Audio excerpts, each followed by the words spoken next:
네, 이제 우리는 부활절을 앞두고 있습니다. 부활절을 앞두면서 저희 가정에서는 두 가지 일을 했는데요. 먼저 첫 번째는 계란을 삶았습니다. 계란을 삶아서 스티커를 붙였어요. 스티커에 부활했닭이라고 되어 있습니다. 부활했닭. 그래서 아이들과 함께 스티커를 붙여서 우리 교회 옆에 여기 공사하고 있는 건물 일하시는 분들에게 이제 가져다 드렸습니다. 그래서 계란 드시고, 조금 있으면 이제 부활절인데 교회에서 왔습니다. 그래서 계란 드시고 또 목마르지 않게 캔커피랑 그렇게 이제 같이 전달해 드리고 나왔는데요.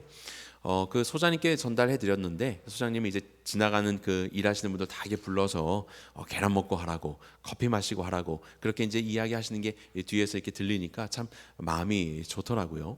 그래서 첫 번째 계란, 이 부활의 기쁨을 이웃과 나누는 일들을 했었고, 두 번째 했던 일은 무엇이냐면 계란을 부화했습니다.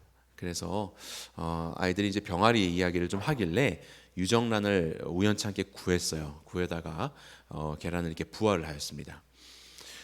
아이들과 함께 이제 부화기에 넣어놓고 이거 이제 잘 이렇게 부화하기를 이제 기도하면서 기다리고 있는데, 아이들의 심정에서는 오늘 넣었으니까 바로 부화해야 될 것 같고, 내일 모레 도대체 언제 깨어나냐고 그렇게 이야기를 하는 거예요.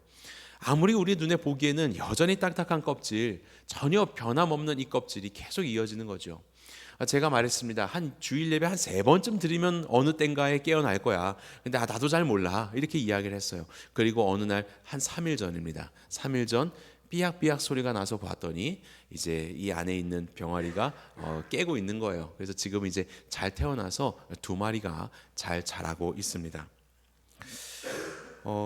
저희의 자녀들이 이 병아리가 도대체 언제 나오냐라고 하는 그때, 사실 우리는 이 때를 알지 못하기 때문에 조급한 마음도 들고 또 실망스러운 마음도 드는데, 마침내 그 때가 이르는 그날 정말 그 생명의 신비에 대한 환희는 놀라웠습니다. 기적이 일어났다. 우리 아이들이 그런 이제 표현을 하였는데요.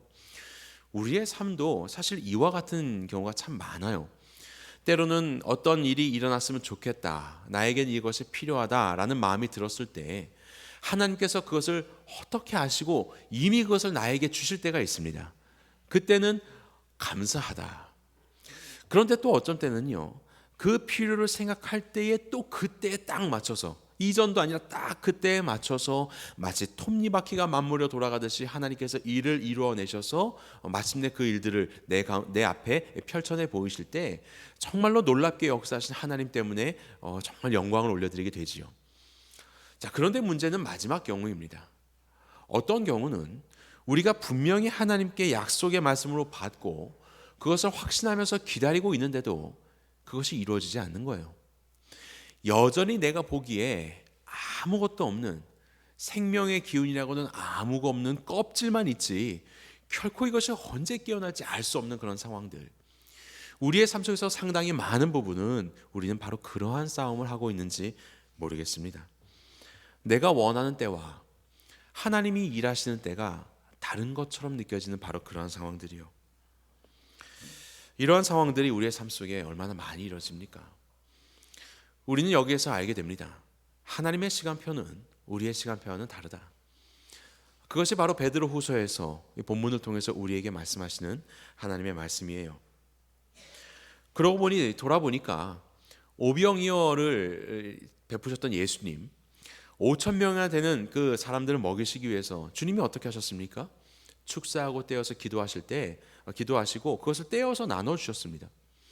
언뜻 우리의 생각에는 기도하실 때 이것이 뻥튀기가 되어가지고 5천 명이 먹고도 남을 만큼 산처럼 쌓여 있어서 사람들이 기쁨으로 달려와서 먹으면 그것이 우리의 생각인데, 하나님께서는, 예수님께서는 그것을 오히려 적은 것을 나누게 하심으로, 떼어서 나누게 하심으로 5천 명을 먹이셨어요. 나눗셈을 하시고 곱셈을 이루시는 예수님. 구약에도 보면 기드온 때에 미디안의 군사들과 이스라엘 백성들이 전쟁을 벌이게 하시는데, 그 어마어마한 많은 수의 미디안 군들을 맞서기 위해서 이스라엘 백성들이 모였는데 그에 한참에도 미치지 못하는 수였습니다. 더하고 더 더해야 하는데 하나님께서는 오히려 빼기를 말씀하시죠. 빼고 빼서 300명만 남습니다. 300명이 수십만의 군대를 맞서야 하는데 이것이 되겠습니까? 그런데 하나님은 그 빼기를 통하여서 하나님의 군대를 오히려 더하게 하시는 놀라운 셈법을 말씀하시는 것이 하나님이에요. 오늘 본문도 8절에 보니까 사랑하는 자들아 주께는 하루가 1000년 같고 1000년이 하루 같다는 이 사실을 잊지 말라. 참으로 이해하기 어려운 그런 말씀이죠. 어떻게 하루가 1000년이고 그 긴 1000년이 하루라는 시간으로 셈하실 수가 있는가? 우리가 흔히 신앙생활 하다 보면 많이 듣는 이야기 중에 시간의 두 가지 개념을 듣지요. 하나는 이 일렬로 쭉 일어나는 이런 물리적인 시간, 크로노스의 시간이라고 이야기하고, 하나는 하나님의 때, 하나님이 이루어 가시는 시간, 카이로스의 시간을 우리가 이야기를 합니다. 크로노스의 시간을 살아가지만 하나님의 그 시간표, 카이로스의 시간을 우리가 알지 못하기 때문에 그것을 알기 위해서 기도하고 또 주님께 묻고 또 인내하며 그렇게 살아가는 것 아니겠습니까? 우리는 이 세상의 시간의 흐름 속에서 조금 더 적절할 때의 그 크로노스를 말하고 있지만 하나님은 그것을 넘어서서 완벽하신 하나님의 일들을 이루시는 그런 카이로스의 시간을 말씀하시는 거예요. 이사야서 말씀을 보게 되면 이런 구절이 있습니다. 내가 시초부터 종말을 알리며 아직 이루지 아니한 일을 옛적부터 보이고 이르기를 나의 뜻이 설 것이니 내가 나의 모든 기뻐하는 것을 이루리라. 이 말씀은 참 재미있는 말씀이에요. 자, 시초부터, 이게 처음이에요. 처음부터 종말을 알린다. 그렇죠? 그리고 하나님이 어떠한 일들을 아직 이루지 않았어요. 이루지 않았는데 옛적부터 보였다. 아직 시작도 안 하고 보여지지도 않는 건데 벌써 옛적부터 보였다. 시초부터 종말을 미리 알고 계시고 이것이 하나님의 일이지요. 우리는 흐름 속에서 아직 다가오지 않는 미래를 보고 있지만 이러한 시간들을 초월하시는 전능하신 하나님께서는 이미 시작 전부터 모든 것들을 다 알고 계시고 이미 그 결과를 알고 계시는 거예요. 그래서 우리는 하나님을 신뢰할 수 있는 것입니다. 하나님이 하다가 마음이 바뀌시고 상황에 여의치 않아서 다른 차선을 선택하시고 이런 하나님 아니세요.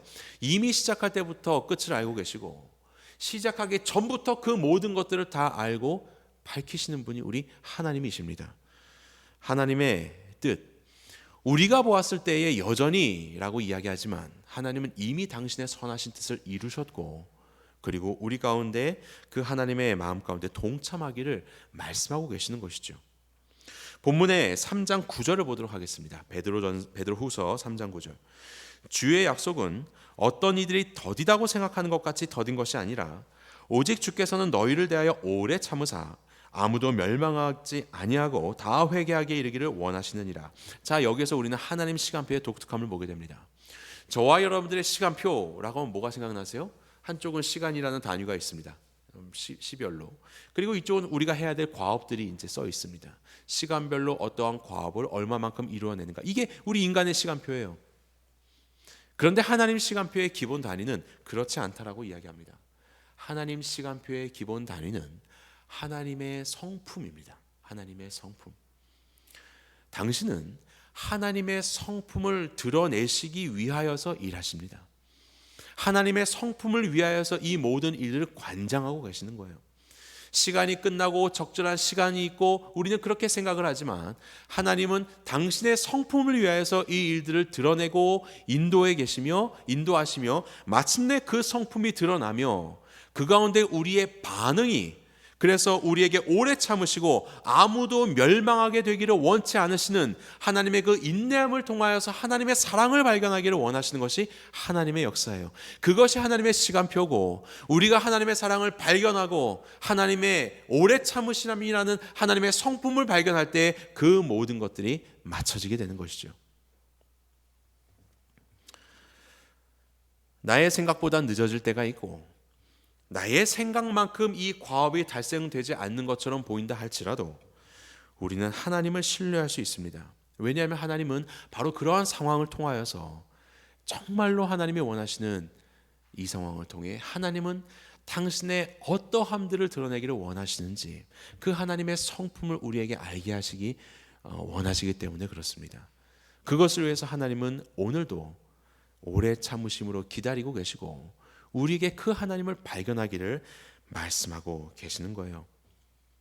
하나님께 여러 가지 약속을 받고 그 말씀을 붙들며 살아가는 성도님들이 계실 줄 압니다. 그것들이 우리의 때에 따라서 이루어지지 않는 것 같고 나의 성의 차기만큼 그 과업이 이루어지지 않는 것들을 경험하는 그런 때를 살아가고 계시는 분이 있을 수도 있을 겁니다. 하지만 하나님은 당신의 성품을 드러내기를 원하신다는 것을 기억하십시오. 그 상황 속에 이 모든 것들을 관장하시는 하나님이 어떠한 분이신가, 그 하나님을 더 깊이 알아가시고 배우시고 그 성품에 참여하는 그러한 성도님들이 되시기를 바랍니다. 자, 그래서 우리가 어떻게 하나님의 일하심을 기다리는 성도의 자세를 가질 수 있을까? 자, 첫 번째는 기억하여라입니다. 기억하여라. 자, 본문의 3장 1절과 2절입니다. 사랑하는 자들아, 내가 이제 이 둘째 편지를 너희에게 쓰노니 이 두 편지로 너희의 진실한 마음을 일깨워 생각나게 하여 곧 거룩한 선지자들의 예언한 말씀과 주 되신 구주께서 너희의 사도들로 말미암아 명하신 것을 기억하게 하려 하노라. 우리의 생각과 우리의 판단, 우리의 행위의 기준이 사람의 생각이 아니라 하나님의 말씀이 되기를 원하시고 계시는 거예요. 하나님의 말씀을 기억하여라. 하나님의 말씀을 알아라 라고 말하고 있는 겁니다. 예수님이 오지 않고 있는 이 베드로 후서의 이 상황 속에서 거짓 교사들은 이 하나님의 말씀을 붙잡고 있는 자들을 조롱하였죠. 예수님은 안 오신다. 봐라, 안 오지 않았느냐. 앞으로도 오지 않으실 것이다. 하나님은 이 세상에 개입하여서 일하지 않으신다 라는 것으로 예수님의 오심을 기다리고 있는 성도들을 조롱하기 시작하였습니다. 그런데 베드로는 이 말씀을 통해서 하고 있는 거예요. 하나님의 말씀을 기억하여라. 반드시 오신다고 하셨기에 당신의 때가 이르면 보내주실 것이다. 하나님의 말씀을 붙잡고 흔들리지 말아라. 자, 여러분들의 성경책으로 보겠습니다. 베드로 후서 1장 볼까요? 앞으로 좀 돌아가셔서 베드로 후서 1장 19절입니다. 1장 19절 우리 한 목소리 읽어볼까요? 또 우리에게는 시작. 또 우리에게는 더 확실한 예언이 있어 어두운 데를 비추는 등불과 같으니 날이 새어 샛별이 너희 마음에 떠오르기까지 너희가 이것을 주의하는 것이 옳으니라. 자, 우리에게는 무엇이 있다고 합니까? 확실한 예언이 있다. 우리가 붙잡고 살아갈 만한 것들, 우리에게 영향을 주는 것들이 많이 있죠. 우리의 삶의 여러 가지 경험들, 꿈과 환상과 이적들, 많은 것들이 우리에게 예수 그리스도의 이름과 주님의 뜻을 보여주는 것처럼 느껴지는 것들이 있습니다. 그런데 본문은 분명히 말씀하고 계시죠. 우리에게는 더 확실한 예언이 있다. 이것이 우리를 비추는 등불과 같다. 이것은 바로 하나님의 말씀을 말하고 있는 겁니다. 하나님의 말씀. 그래서 너희들은 이것에 주의하는 것이 옳으니라. 여기서 주의하다는 것은 조심하여서 집중하는 것을 말하고 있는 겁니다. 하나님의 말씀에 집중하여라. 이러한 세대 속에서 더디 일하시는 하나님의 일하심 속에서 다른 것들 가운데 원인이 있지 않을까 찾으려고 하는 그런 마음 품지 말고 이미 우리에게 허락하신 하나님의 말씀 앞에 더 주의를 집중하면서 들어가 주의 말씀을 확신하여라. 하나님의 말씀을 기억하여라. 이 말씀을 하고 있는 겁니다. 시편 말씀을 보면요. 내가 주의 성전을 향하여 예배하며 주의 인자하심과 성실하심으로 말미암아 주의 이름에 감사하오리니 이는 주께서 주의 말씀을 주의 모든 이름보다 높게 하셨습니다. 조금은 어려운 구절입니다. 해석하기가 어려운 성경인데 이것은 조금 풀어서 설명하면 이렇습니다.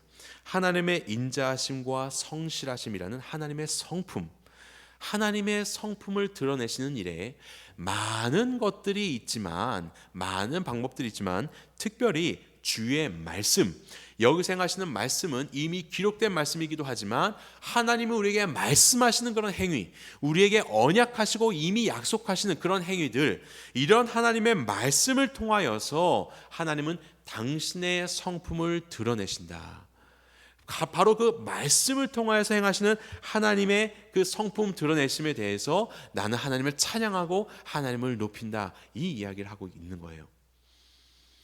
다른 것 통해서 우리가 하나님을 알아가는 것 아니라 무엇보다도 우리에게 말씀하시며 그것들을 이루어 가시는 하나님, 이 하나님의 말씀을 통해서 우리가 말씀을 찾고 기억하고 묵상하고 암송함으로 하나님이 우리에게 주시는 수많은 약속들에 대한 확신을 얻고 기다림을 얻고, 무엇보다도 그 시간과 그 과업이 중요한 것이 아니라 이 모든 것들을 통하여서 하나님의 성품을 드러내시는, 하나님이 누구신지를 우리에게 말씀하고 계시는 그 하나님의 원하심 가운데 우리가 참여할 수 있게 되는 것입니다.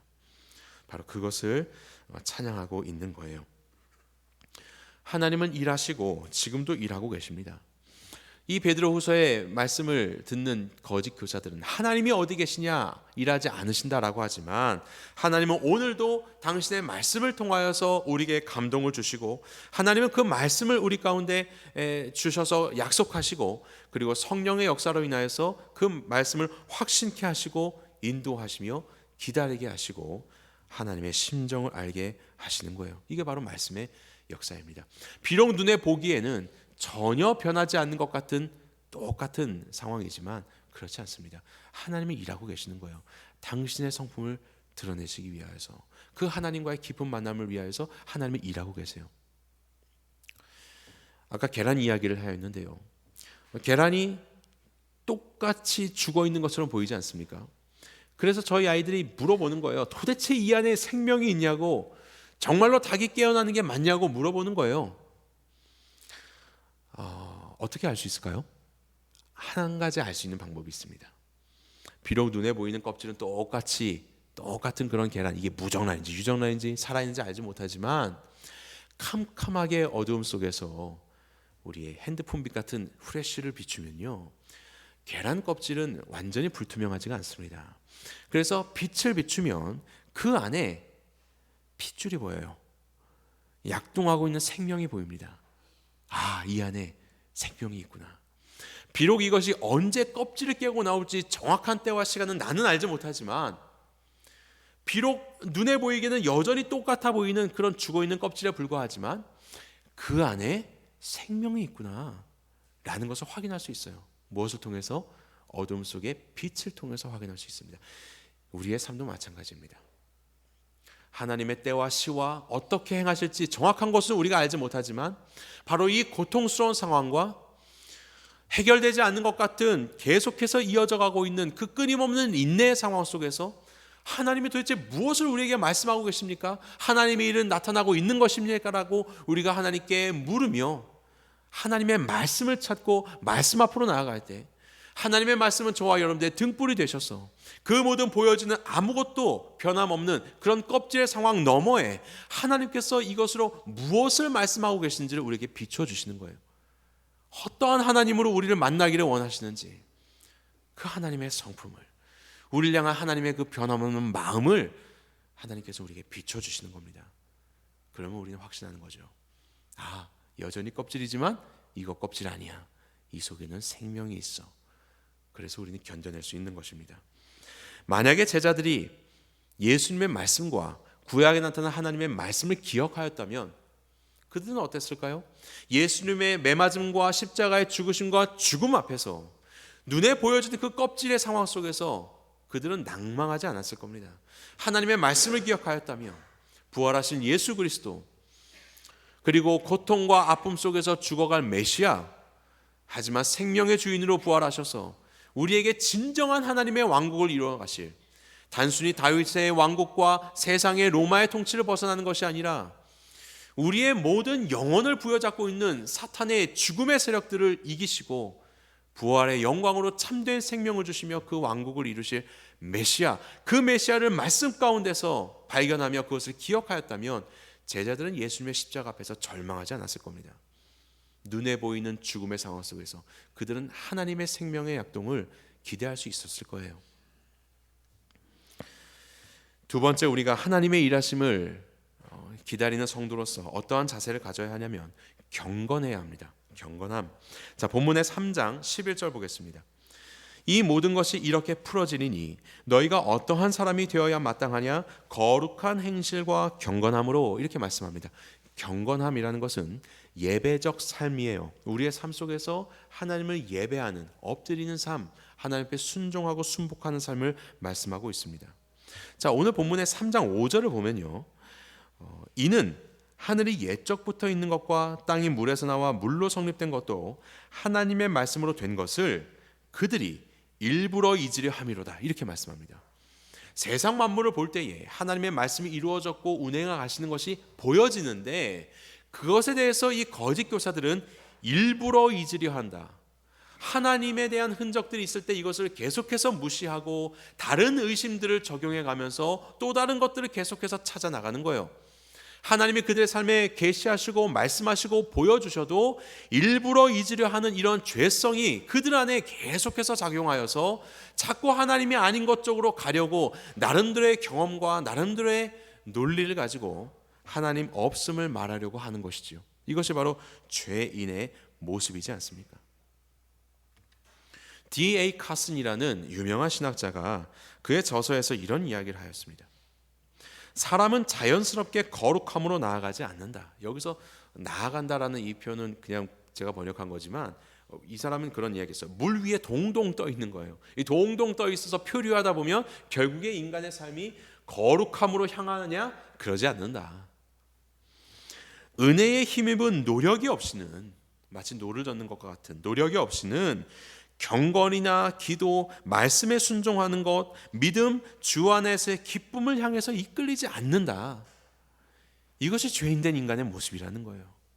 여러분 그냥 그렇게 사시면 뭐 언젠간 되겠지라고 생각하시면서 그냥 그렇게 사시다 보면요, 자연스럽게 우리가 주님 안에서 믿음 있는 자의 삶이 되는 건 아니에요. 점점 멀어진다는 겁니다. 우리는 세상과 타협을 향해서 나아가는 거예요. 세상과 타협으로 우리의 본성이 끌려가는 거예요. 하지만 그것을 우리는 관용이라고 부르고, 불순종으로 나아가고 있으면서 그것을 자유함이라고 부르고, 미신을 향해서 나아가면서 그것을 믿음이라고 부르고, 자제력을 잃고 무절제를 행하면서도 그것을 휴식이라고 부르고, 기도하지 않으면서 그것을 율법주의를 벗어났다고 착각하고, 경건하지 않으면서 그렇지 않음으로 기울이면서도 그것을 자유함이라고 스스로 확신한다. 하나님 앞에 순복하지 않는 예배적 삶, 경건하지 않은 삶을 살아가는 것이 바로 인간들의 본성입니다. 우리의 본성이에요. 하나님 우리 가운데 말씀으로 비춰주시고 말씀을 기억하게 하시고 말씀을 우리에게 전해주셔도 그 말씀 가운데 무릎 꿇지 않고 인정하지 않고 여전히 나의 논리와 생각으로 하나님을 떠나가고자 하는 것들이 우리의 모습이지 않습니까? 그래서 고린도 후서는 이와 같이 말하는 거예요. 하나님 아는 것을 대적하여 높아진 것, 우리의 생각, 논리, 우리의 경험, 내가 생각하는 나의 철학들 다 무너뜨리고 오직 모든 생각을 사로잡아 그리스도에게 복종하라라고 말씀하고 계시는 겁니다. 이것이 경건입니다. 주의 말씀보다 높아진 모든 것들을 다 사로잡아 주의 말씀 앞에 무릎 꿇어 엎드리는 것, 그리고 아멘으로 주의 말씀을 신뢰하는 것, 이것이 우리에게 필요한 거예요. 의심하는 것이요. 마태복음 보면요, 예수님이 부활하신 것을 보고서도 계속해서 주님과 함께 있으면서도 불구하고 아직도 의심하는 자가 있더라, 그렇게 말씀합니다. 의심은 끝이 없는 겁니다. 계속 의심할 수 있어요. 우리에게 필요한 건 무엇이에요? 결단이죠. 결단하는 것. 그것을 우리는 믿음이라고 이야기합니다. 자, 세 번째로 우리에게 필요한 자세는 바로 간절함이에요. 어떻게 우리가 간절할 수 있을까요? 자, 그것은 본문의 12절 보도록 하겠습니다. 3장 12절. 하나님의 날이 임하기를 바라보고 간절히 사모하라. 그날에 하늘이 불에 타서 풀어지고 물질이 뜨거운 불에 녹아지려니와 우리는 그의 약속대로 의가 있는 곳인 새하늘과 새 땅을 바라보도다. 영원한 것을 바라볼 수 있어야 우리는 간절해지는 겁니다. 이 땅에 있는 것들이 하나님의 말씀 앞에서 결국에는 다 사그라져 버릴 것이라는 것을 우리가 알 때 우리는 더 이상 이 땅에 있는 껍질을 붙잡고 살아가는 인생이 아니게 되는 거예요. 그저 세상에서 돼지 먹는 쥐염 열매 하나 더 먹으려고 살아가는 그런 삶이 아니라 내가 돌아갈 품은 아버지의 품이라는 것을 우리는 깨닫게 되는 겁니다. 그때 우리는 그 품을 향한 간절함이 생기게 되는 거예요. 때로는 하나님은 우리의 삶 속에 고통을 허락하십니다. 때로는 하나님은 늦어지는 것 같은 하나님의 일하심의 상황 속에서 우리의 마음에 아픔을 허락하십니다. 왜 그럴까요? 세상의 허망한 것들 가운데 우리의 마음 빼앗기지 말라고, 허물어지고 타버릴 것들 가운데 우리의 소망 두지 말라고, 영원한 하나님, 그 하나님이 누구신지를 알아가고 그 그 하나님의 성품 가운데 참여하는 자가 되기 위해서 우리의 삶에 어려움을 허락하실 때가 있습니다. 그날에 하늘이 불에 타서 풀어지고 물질이 뜨거운 불에 녹아지려니와 우리는 그의 약속대로 의가 있는 곳인 새 하늘과 새 땅을 바라보도다. 주님의 약속대로, 하나님의 말씀대로 그 약속을 이루어 가실 하나님을 신뢰하고 그것을 간절히 기다리는 삶, 그것이 바로 모든 성도 가운데 필요한 삶입니다. 우리는 오늘 종려주일을 맞이하고 있지요. 종려주일에 주님께서는 예루살렘 성에 입성하셨습니다. 스가랴의 말씀을 이루며 나귀를 타고 입성하는 예수님을 보면서 제자들과 백성들은 왕이 오셨다, 메시아가 오셨다 환호하며 그들의 옷을 깔아놓고 종려나무를 흔들며 우리를 구원하소서 호산나를 외쳤지요. 하지만 그들은 껍질을 보고 있었을 뿐입니다. 하나님께서 말씀하신 진정한 그 메시아, 우리를 모든 죄악에서 벗어나 영원한 생명을 허락하실 메시아를 보지 못했던 것이지요. 그들은 그렇게 환호를 질렀고 또 어떤 이들은 예수님을 못 박아라 하면서 십자가에 못 박게 되지요. 예수님은요, 사람들의 환호 속에 기대지 않으십니다. 그리고 예수님은 예수님을 조롱하며 예수님을 치며 십자가의 고통 가운데로 몰아드는 그들의 그 매서운 기세에도 예수님은 마음을 기대거나 두려워하지 않으셨습니다. 왜냐하면 예수님은 이 모든 상황들 그 너머에 있는 하나님의 말씀을 보았기 때문이요. 하나님의 그 말씀을 이루어 가시는, 언약을 이루어 가시는 하나님의 역사 속에서 계시하고 계시는 하나님의 성품, 죄인을 사랑하셔서 구원하기를 원하시는 하나님의 그 사랑의 성품을 아시고 그 사랑을 증거하기를 결단하셨기 때문에 그렇죠. 그래서 우리 예수님은 그 모든 시간들을 사람들을 의지하며 껍데기 붙잡고 살아가지 않으시고 그 너머에 있는 하나님의 뜻을, 하나님의 말씀을 붙잡고 승리의 걸음을 걸으실 수 있으셨던 것입니다. 그것이 바로 무르익어가는 하나님의 때였던 것이에요. 사람들이 생각하는 그들의 시간과 그들이 생각하는 일들의 과업이 아니라 비록 그것이 죽음이라 할지라도, 그리고 돌무덤에 들어가서 장사가 되고, 그리고 돌무덤으로 뚜껑을 덮는 그런 이미 끝났다, 우리가 생각하는 모든 과업들은 형편없게 마무리가 되었다라고 생각하는 사람의 시간표 속에서, 그 속에서 무르익어가는 하나님의 때가 되었던 것입니다. 마침내 그 때가 되었을 때 죽음의 권세를 이기시고 우리 주님은 부활하셨지요. 사람들은 이것을 깨닫지 못하여서 십자가에 달린 예수님을 바라보면서도 네가 메시아거든 내려와라 내려와라 이렇게 이야기하였지만 여전히 주님은 변함없는 십자가의 길을 가셨습니다. 우리의 눈에 보기에 전혀 변함없는 그런 껍질이었지만 그 모든 시간 너머에 하나님의 때는 무르익어 가고 있었음을 우리는 발견할 수 있는 것이지요. 말씀을 정리합니다. 기다림이라는 것은요, 우리의 삶 속에서 주님이 분명히 약속하셨지만 여전히 이루어내고 계시지 않는 것 같은 그런 세월들, 하지만 그런 기다림은 오히려 믿음의 적극적인 표현이라는 것을 기억하시기 바랍니다. 왜냐하면 하나님은 말씀하시고 그 말씀을 분명히 이루어내시는, 이미 그 모든 결과를 알고 계시는 하나님이심을 알기 때문에 우리는 이 속에서 그저 무관심으로 살아가는 것이 아니라, 하나님 이 세월 가운데 무엇을 우리에게 말씀하고 계십니까? 기도하며 하나님의 말씀 앞으로 나아가 껍질 너머에 있는 하나님의 성품, 하나님의 심정을 발견하는 것으로 우리는 나아가야 할 것입니다. 그리고 그 모든 죄와 죽음의 악취로 보이는 것 같은 그런 끝났다라고 여겨지는 사람의 시간표 너머에 들어가서 하나님의 시간표 가운데 하나님이 계시하신 하나님의 심정을 발견할 때 우리는 그 심정을 배우게 되는 것이요, 그것을 닮아가게 되는 것이요, 그리고 예수 그리스도의 향기를 이 땅 가운데 퍼뜨리는 하나님의 심정을 증거하는 주님의 증인이 되는 것입니다. 이것을 위해서 어떻게 해야 되겠습니까? 기억하셔야 합니다. 하나님의 말씀 가운데 더 나아가십시오. 하나님의 말씀을 더 묵상하십시오. 나에게 말씀하시는 하나님의 말씀, 그것을 붙잡으시기 바랍니다. 두 번째로 경건하여라. 그 하나님의 말씀 앞에 순복하시고 하나님을 예배하시고 하나님을 경배하십시오. 하나님을 주인으로 모시기 바랍니다. 그리고 세 번째, 간절하시기 바랍니다. 우리의 이 마음이 세상의 어떠한 가운데 흔들리지 않도록 연약하고 무너질 세상에 있는 것들 손으로 붙잡으려 살아가는 것이 아니라 영원한 새하늘 새 땅 바라보며 더욱더 간절히 주의 주되심 앞으로 나아가는 우리의 삶이 되기를 간절히 소망합니다.